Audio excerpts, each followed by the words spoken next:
What's worse than raining cats and dogs? Oh dear. What? What? Hailing taxis. Oh, for God's sake.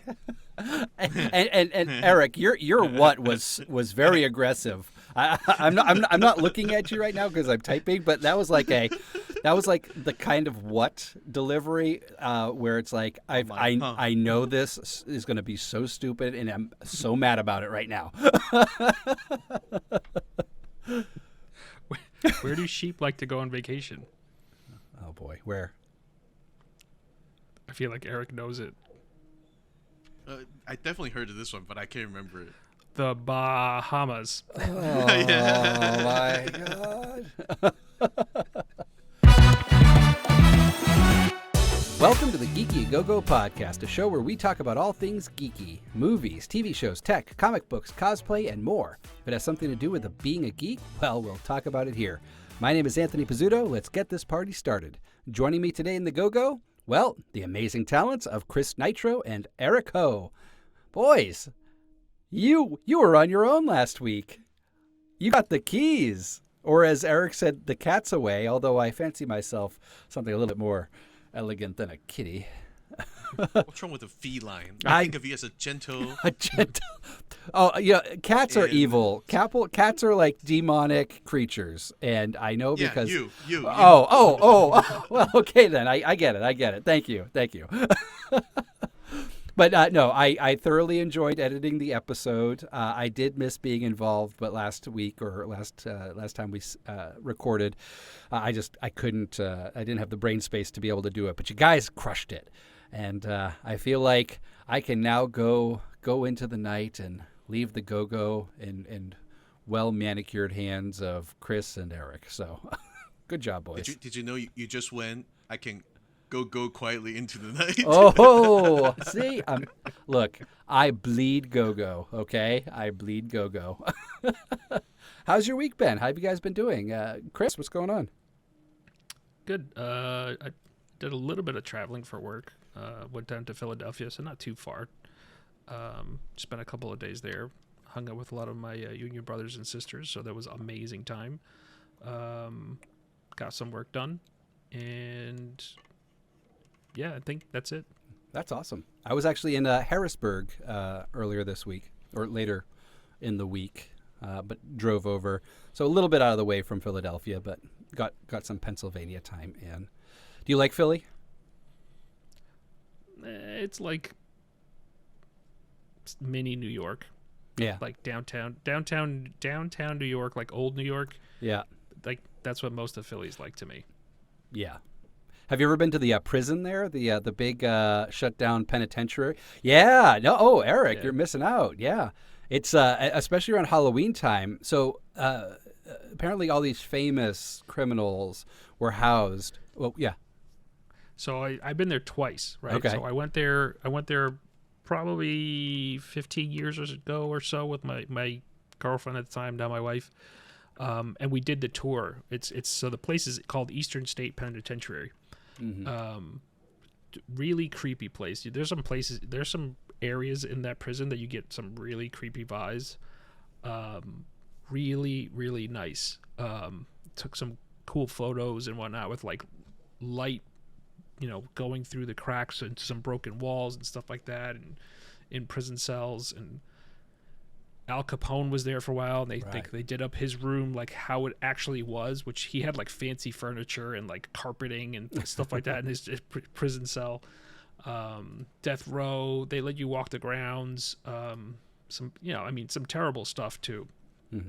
It is a prison, defunct, but super cool, tour and whatnot. The second time I went, it's a very odd thing. We had a private event there. I attended a private event there. So we had the whole penitentiary for ourselves at night. Ooh, fun. And not late at night, but like, dinner time, nighttime. Sure. But it was very eye-opening to see it in literally a different light, which was like no light, like nighttime light, or with like the old bulbs turned on and stuff like that, and wings you couldn't walk into during the dark and whatnot. So I highly recommend what Anthony's talking about, going to visit it during the Halloween and doing the scary tours and stuff like that. So 100% definitely a place to go, Eric, if you ever want to find yourself in Philly and want something to do. It was a lot of fun. So they do like a whole haunted tour during Halloween season. They get actors and they like go all out. They'll like take you out of line and send you down a different path, and it is a lot of fun. We went a few years back before the kids were around, and definitely want to go back because it was a good time. Well, glad you had a good time in PA. Welcome back, Chris. Eric, what's going on with you? How's your week been? You saving the beavers from the curling escapades? What's going on? For someone with no context, I think it's just so off. So just for the context, there is a video, a Facebook reel or an Instagram reel of a curling puck, I guess is what it's called. Is that a puck? What is it? A rock. A rock, a curling rock, and a beaver kind of like belly flops on top of it and then sits on it and spins around. And it's super cute, super ridiculous. It's not helping. This is not working. I think you just post a clip. We'll post the clip on the page in the show notes. Actually, curling related, I've been taking some online lessons on how to maintain ice. I have aspiration to become an ice technician to help my local club out. Very nice. There's some in-person training in Minnesota in June. I don't think I'll go there, but later in the year maybe. And so I've been doing that this week, and then I'm building a new computer. So been doing that. Got the parts in. Been struggling with. I feel like I build a new computer every few years, and technology just evolve. Oh, and wow. then the way that people approach things is just so different now, and it's a bit of a learning curve every time I try to do this thing, which is embarrassing. But doing that and should have a new computer up and running tomorrow. Is what I'm up to these days. So and actually looking forward. Tomorrow I signed up to be a poll worker. Here in our little town, so there's a training tomorrow to be a poll worker. So we can. I guess I'm helping out with the primary that's coming up in New Jersey in June. Very nice. That's what I'll be doing. So figure why not. First, I totally didn't know what a poll worker was, and I thought it was something completely different. So it took a moment to process. Related to a beaver? I don't know what you're talking. I don't know what you're talking about, Erico. But thank you for your service at the polls. We appreciate you. It's a thankless job, but somebody has to do it. So thank you for that. Your computer that. I bet they don't tip poll workers. Oh. Speaking of, actually, we'll get to the tipping thing in a second. So what's the purpose of the new build? Is it for gaming? Is it for video production? Like what? Why not buy something off the shelf? Every few years. It's fun. It's a geeky thing to do. Yep.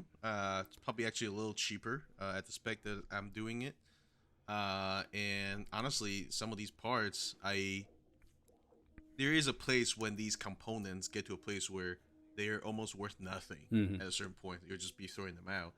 And I think some of the parts in my computer are still resellable at this current moment. So, for example, like last night, I sold a graphics card for like $100. Okay. And so I can still do that for some of the parts. If I wait another, a few months, it's probably just gonna go all the way to zero. And so I figure I might just do it now. Yeah. Salvage what I can, reuse what I can, and then I Frankenstein a new computer up together. And I mean, most of my computer in this house are Mac based, but having a few PC here and there helps too. So that's what I've been doing. I mean, we run both at the same time in this house. So, So yeah, that's why I have one up and running. Very nice, very nice. Your by operating system, very cool. All right, well. Yeah. What about you? What have you been up to? Oh my God, been traveling like a fool. It's actually kind of nice. I feel like I've been traveling every week for the last 3 months. So these next 2 weeks, I think 2 weeks, I'm here, and then I start up again in June. So. Yeah, it's just been trying to like catch up with everything. My poor YouTube channel is one of them's going to the wayside. The other one is slowly getting my attention. I finally launched the Fixed by AP channel. So youtube.com/@Fixed fixed by AP, which is weird. I don't like that they added that whole @ sign to the URLs. But that's where I'm putting all of my fix-it videos. So I recently had to repair my refrigerator, repair a leaky tub. So fortunately, I live in an old house where lots of things need to get fixed frequently. So I'm going to generate a lot of content for this channel. But my poor Make It channel is just suffering. So I need to kind of recalibrate and get my poop together. But other than that, no, the week's been good. The kids are winding down from school. We're planning our summer travel and to-dos and things like that. We're going to Italy in August, which is very exciting. I think I talked about that in a previous episode. Yes, I'm gonna have the pasta and the lasagna, and I'm gonna get the fat. Oh, is that insensitive to the Italians right now? This is gonna be the last time we see you. Although I did put Pompeii on my list because we're going to be like right next door to it. And I've always wanted to see Vesuvius and Pompeii and it's kind of perfectly captured in time. Although I didn't realize this, the people, the petrified people, they're actually just plaster castings from I didn't realize that. I thought they were the actual remains of people that were just kind of petrified in lava. Shows how much I know about travel and geography and world history. So that was kind of a bummer. I wanted to see real people that were frozen in time. So wah wah. When you say petrified, all I can think of is I will survive. I will. First, I was afraid. Boo. Gloria, yeah, that's right. Yeah. I was petrified. Petrified. Kept thinking how I'd never But that's live. fun. That's fun. Yeah. How long are you gonna be in Italy? I'll be there for a week. They'll be there for 3 weeks. So, because I have to get back to the job, the day job, the life job. So yeah, they'll be gone for 3 weeks. I'll be gone for a week, and yeah, we're excited. So we'll be in Naples, Amalfi, that area while I'm there. Then I come back, and then they're going to other places. I'm just not sure exactly where. Yeah, so we're excited. We're looking forward to that. And then the kids are all signed up for camp. So no geeky STEM things for 6-year-olds yet, which I'm shocked at. So we have her in a nature side or a trail side. So she'll be outdoors doing like outdoorsy things for a few weeks, which is kind of geeky. But yeah, we couldn't find, or maybe we just weren't looking hard enough. She really wants to do the wrong places, man. I know. They exist. Yeah. I mean, nature's great too. Yeah. I'm forgetting what the program is, but my son was in something. Yeah. Last year, 100% he was in it. Damn, what was the name of it? I'll think of it. Yeah. But it was definitely sciencey something or other. And she's more into art than science at this point. And we couldn't find any art camps either, except for like 8-year-olds. So we have a couple years on that one. But so we figured the nature stuff will be really fun. I mean, plus they're going to go see the world. So I mean, what more can you ask for, right? All right. We should speaking of fun art thing, by the way, we should go do a glass blowing thing together. They Okay. Morristown, they have a place that you can go do events like activities together with. That's being on my list for. I'm down. Let's do it. Let's make it happen. And speaking of teaching and travel, let's get into this week's topic, which is geeky travel.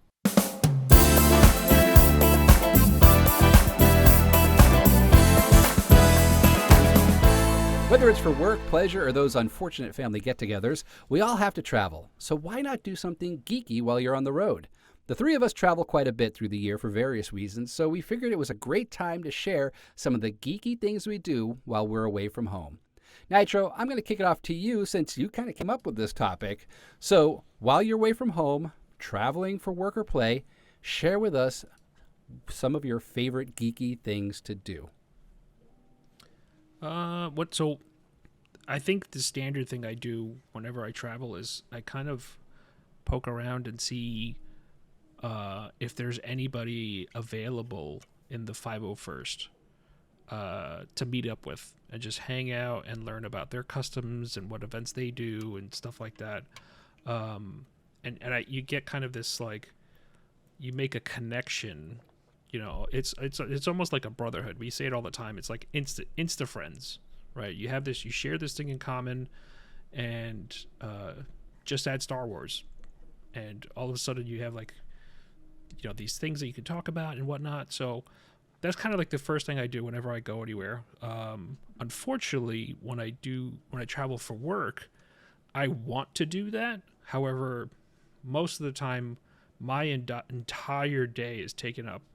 You know, you get up in the morning, go to breakfast, you know, hanging out with your coworkers and whatnot, shoot off into classes or lectures or convention business or something to that effect.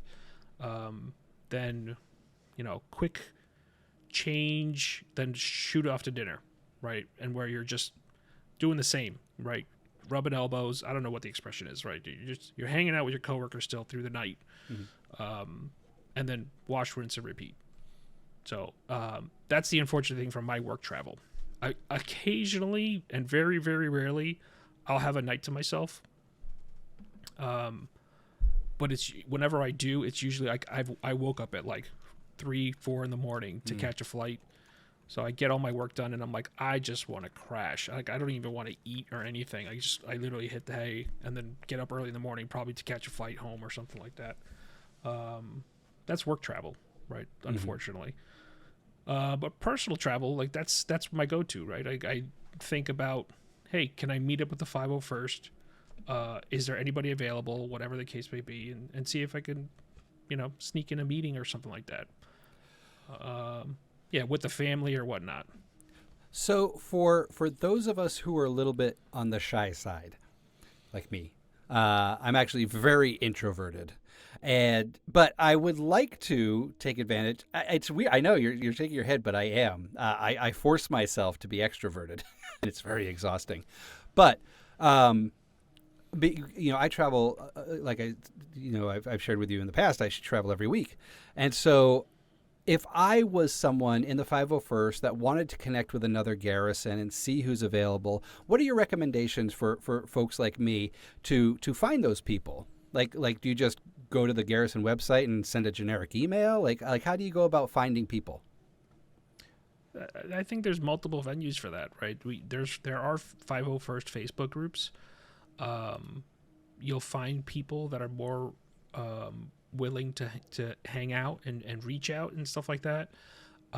If you're like yourself, how I recommend is like you set the parameters. Like what I do when I travel is like, hey, I will go to you guys. I will meet up wherever you want, as long as it's somewhat convenient for me. Like, or if I'm able to, like if I go somewhere and I don't have a car, I'll be like, hey, I'm staying at this hotel. Like, is it easy to get to by bus or train or whatever? Something like that. But if you're like, hey, I'm available at this time and at this place for dinner, you'll get probably fewer people to actually come meet up with you. So it'll be like a more intimate situation, where you're not hanging out with like a dozen people. Because I've seen both things, right? You go out and literally a dozen people show up, or one. Sure. And I think if you wanted to be more quiet, more subtle, I think if you like make it very stringent about what you're able to do, I think less people will show up.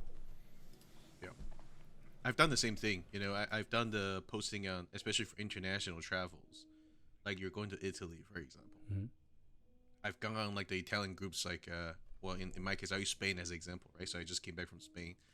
I went on the Spanish forum and I go, hey, look, I'm gonna be in town, and then as luck would have it, I actually knew somebody in Spain who I forgot was actually in Spain, who was like, I can meet up with you, but I told my friends about you, and you know, most of these places, folks are really hospitable, and we're like, hey, they'll try to meet up, and so I've done the version like what Chris mentioned of like, hey, look, I will be here these following days. I can get drinks these following times if anyone want to jump in, and it doesn't always work. And then sometimes it works out fantastic. This past trip to Spain, one of like this guy didn't even know, and this is actually the funny part because we don't know each other, except with like the connection of this Star Wars thingy, and this dude who I didn't know, who wasn't even the person who I set out to meet, the person I sent out to me was like somewhere else in Spain, and he's like, hey, we're gonna trade some of these things, and he's like, I was like, hey, I'm gonna be in Spain, so it's probably cheaper if someone local mails it to you than me mailing international. And he goes, fantastic. Why don't you meet up with my friend? Who then created a WhatsApp group for people who are like, hey, look, Eric is gonna be in town. This trooper from America. If anyone's gonna hang out, I ended up, this dude who I never met before, took me and Jesse in his car and took us on like a little like tour of like these places of Barcelona that people don't ever go to, and then we end up at his house for dinner and met his entire family. That's amazing. And it's one of those things that happens absolutely fantastic, and now I've made like a really good friend through this whole process. And so I highly encourage it. I do the same thing that Chris does too. And all joking aside, I too am not the kind of person who's out there trying to like meet all the peoples. I just feel like it's really neat that anywhere, pretty much anywhere you go, well, other than the continent of Africa, I think, you can probably in some of these countries find a trooper, and once you reach out, they're super hospitable. I'll give you another example. Celebration is going to Japan next year, and a lot of people are joining there's a Facebook group for 501st Travel to Japan. I already saw one of the troopers who I think owns a restaurant post up like a thing that go, hey, look, if you're a 501st member and you want to drop by, just mention who you are, and then we'll give you like a discount on whatever kind of situation. That's great. And so these kind of things do happen. And so, yeah, I do the same thing too, where, you know, and they'll tell you fun things about the place that is from a local that you don't really think about. And sometimes you have one day, sometimes you have like multiple days. It really depends. But I thoroughly enjoy also. And I think that's a good way to casually meet some people without being too involved. Now that's really cool. Okay, so I'm going to get out of my shell next time I go on the road and try to reach out to my fellow troopers. But the most important question that I have and our listeners have, how much swag do you bring on these cross-state, cross-international border meetups with fellow 501sters? Do you like bring a whole bag of coins? Do you just bring a couple? Like, what's the protocol there? And do you have to trade? Like, what's the rules? You don't have to trade. Okay. It's just nice. It's a nice thing to go like, and actually I give away a lot of stuff. You know, where it's like, hey, look, here you go. You know, whatever. I went to Chris's house and raided his patches, which Chris, I need to get you back. But I was like, oh man, I'm out of patches. I need to go find Chris. Like, who else around me might have stuff? Oh my god. And I remember his mountain of merchandise that he doesn't touch. So I was like, hey, I need to go get some patches. But yeah, I mean, like that, and I do know a lot of people who are into challenge coins, which the 501st is a lot of people are about. I have like a whole SOP around like taking challenge coins through the airport. Like, I know that, you know, like the X-ray machine will detect it. So, you know, even though I'm pre-check or whatever, like that thing is always out. And then so, and nothing else gets checked in my bag except that thing that got taken out. And then they look at it, they joke about it. I've traded coins with people at TSA. Like this actually not TSA proper. This is like the fun stuff when you're like a Star Wars geek, when you're traveling with swag in general. Like, it doesn't have to be a Legion person. I was going through Heathrow a few years ago with a bunch of coins in my bag, and it went through X-ray and it got flagged, and then I opened it, and the security person was like, "What are these?" And I go, "Oh, these are Star Wars coins," and she goes, "Oh my god, this so-and-so person will lose it if they knew that I saw a bunch of Star Wars, that he collects these things." And I go, "Oh, where is he?" Like, and it was like a long layover. I was like, I'm more than happy to meet up with this dude. And she's like, "Hold on." And then so she ran off. And I'm standing at the end of this X-ray line. And then she came back. And he's like, he just went off shift. And then I go, "I mean, that's okay. I'll give you something to give him." And then she goes, "Oh, I don't think we're supposed to take anything." And then here's the funniest thing. She then pointed to this corner where she's like, "I don't think there's a camera there." And then suddenly, this is, again, me and a security officer at Heathrow, like, we went to like this under this light. Oh my god. I slipped her like 2 coins, and she then hopefully gave it to her friend. Oh my god. So, like, again, you don't have to bring a lot of swag. Going back to your question, Mhm. when you travel, but when you do, fun things like this All happen. right. All right. Good to know. So bring swag just for the fun factor. Thank you, Eric. Hmm. All right. Well, Eric, what's one of the geeky things that you tend to do? I know you also do what Chris does in terms of meeting up with folks, but share something that you do while you're on the road that's geeky. I like to look for filming locations, and so not just Star Wars related, just Hmm. in general. Especially when I'm going to a new place, I always wonder whether there's something fun that was filmed there. So that's what I do. This past trip, for example, I went to Spain, and I go, "Oh, I wonder what's being filmed there." And I found a few locations that are like far away from me, so I was like, "Ah, bummer." Hmm.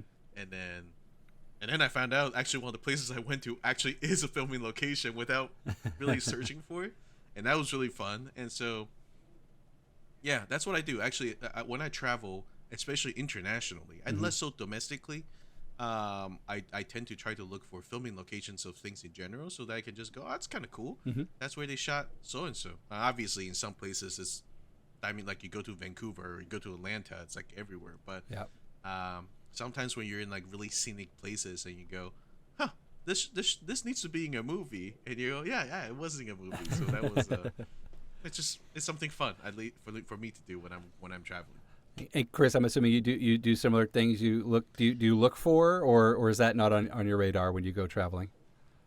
I don't specifically look for places. I think I get more joy when I stumble across it, or like if like I know I'm going to a general area, like I'm like, okay, I'll be in the lookout, but I don't like say I'm going here with this thing in mind. Hmm. Having grown up in New York, Right. it's all over the place, right? Oh, that was in Spider-Man, and that was in this, and that was in, and so my absolute favorite place, and I sometimes purposely go this way just so I can stop at a red light and just sit and bask in its glory, is Hook and Ladder 8 from Ghostbusters, right? Yeah.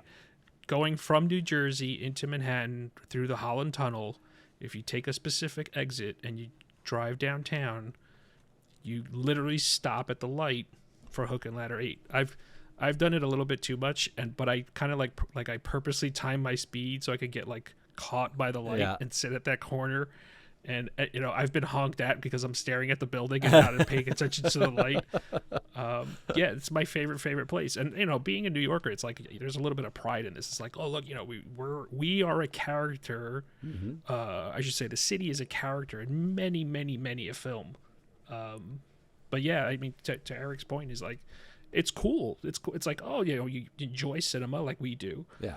and then you come across it. It's like, oh, that was filmed there, and blah blah blah. And so it's like really cool stuff. So What about you? no, that's interesting. I don't go out of my way to look for places. And there are not a lot of places that I would like, so like when we were in Spain last year, I got to go to oh my God, I forget what it's called, but a scene on Naboo was filmed there. It's like this big sprawling plaza, and the name is escaping me right now. But I was like, yeah, it's cool, but it's um, and this will lead me to my question to you two is your favorite location that you visited, and then your bucket list location. But my bucket list, I'm more interested. I'm more about the making of the movies. So I got a tour of Lucasfilm and ILM in San Francisco over at the Presidio a couple years ago. I was connected through a friend of mine who I've now developed a nice friendship with this person, and he gave me a whole tour of everything, and it was great. And I think that was like my bucket list. Like that was the most amazing thing. I was more impressed by that than any film location that I've seen in person. That being said, I would love to go to Tunisia and visit Luke's home on Tatooine. I think that would be a lot of fun. But other than those two things, yeah, I don't necessarily go out of my way. I think about it sometimes, especially when I go to California, or if I'm like traveling between San Francisco and LA and I'm doing the drive. Maybe I'll extend my trip down a little bit further and go to like Buttercup Valley and and see where the Sarlacc pit was filmed. But then I'm like, well, it's just a desert. Even if I took a picture of me with some sand behind me, no one's gonna care. So, but you care, but and you love it. I'm gonna comb the sand, seeing if anybody left behind a foam rubber prosthetic from one of the denizens of the katana. All right, so my geeky thing that I like to do, and I outside of reaching out to people to meet. If I am in an area, I will see if there was something cool that might have been filmed there, and maybe if it's not too far out of my way, I'll check it out. But one of the things that I traditionally do when I'm going to a new place is I go to Facebook Marketplace or Craigslist, and I search for Star Wars. Or I search for movie props, or I search for like Stephen King or Clive Barker, just to see like if locally someone is selling something on either of those platforms that is really cool that I might want to get my hands on for one collector's reason or another. I have not actually purchased anything. But I have seen some really cool things from like 501st Costumes that I'm like, I will not be able to get onto the plane, to model kits and things like that. I don't know if I'm expecting to find something, but I'm just kind of really interested in like the surprise and delight component of just searching for Star Wars in Alpharetta, Georgia, and seeing if anything cool pops up. And once in a while there is. But like I said, I haven't actually purchased anything yet. If I'm driving somewhere, I'll also look for tools.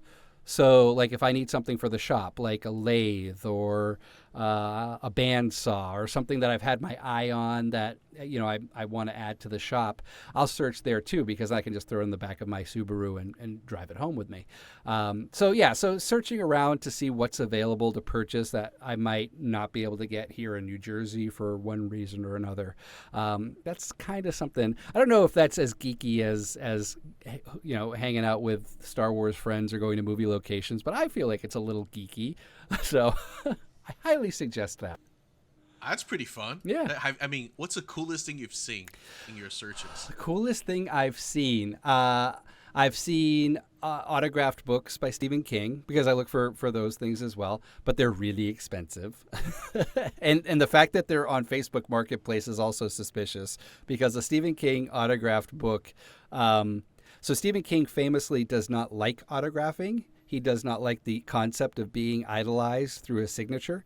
And so it's rare to get a Stephen King autographed, period. And so when you see them on Facebook Marketplace, you're like, I don't know if that's real or not.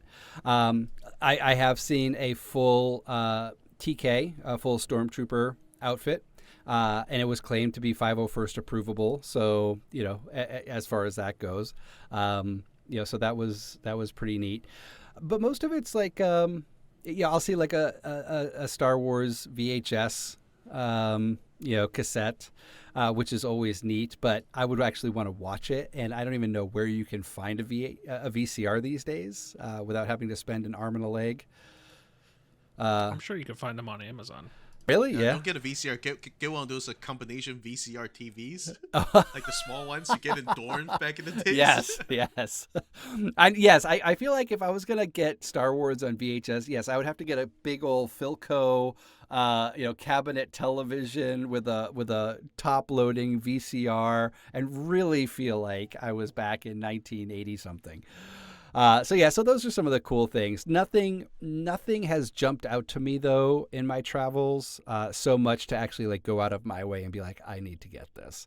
But I'm waiting, and I have a lot more travels ahead of me. So I do the same thing, by the way. Not the Really? Stephen King part, because as we all know, Mr. Pizzuto, if you don't know, is from the Northeast in New England. He's, the fact that you look up Stephen King is like, okay.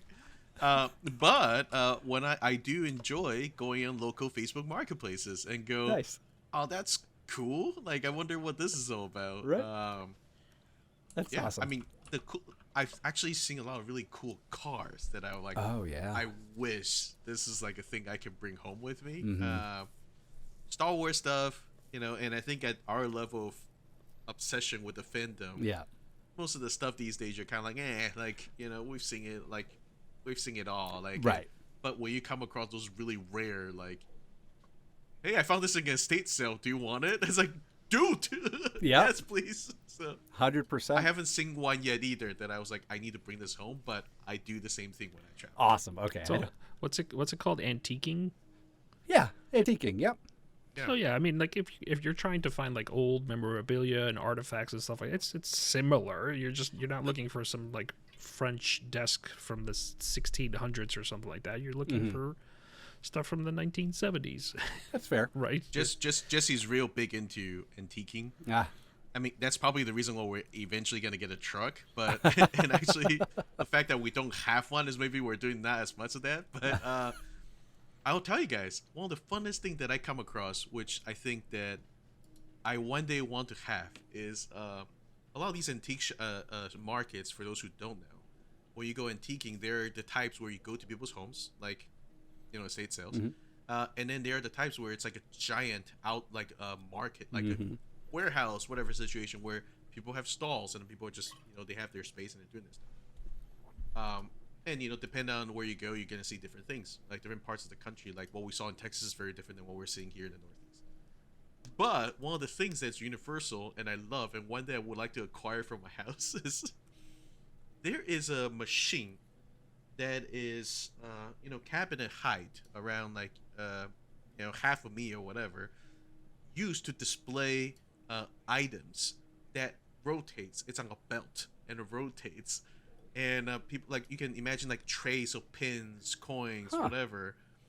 I found one of these machines on eBay. It's like $3,000. So every time I go to antique shops, I'm like, "You got one of those machines that you don't want anymore? I'd like to buy that off of you." But I'll send it to you guys. But we all have collections. Yeah. And that's one of those things where I thought it's fantastic to display little collections. I think things you learn from antiquing. Yeah. Oh, yeah. Please send a link.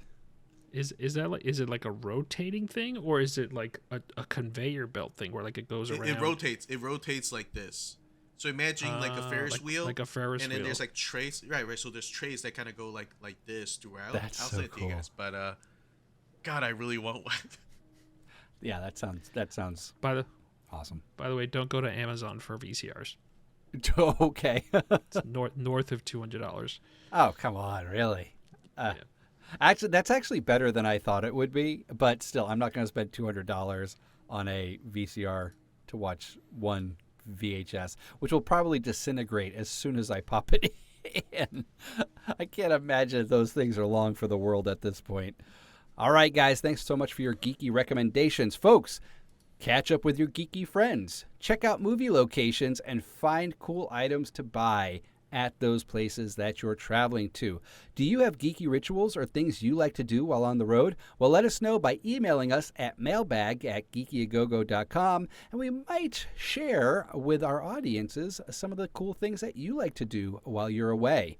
Do you want more Geeky A Go-Go? Well, make sure you're following us on all the socials at Geeky A Go-Go.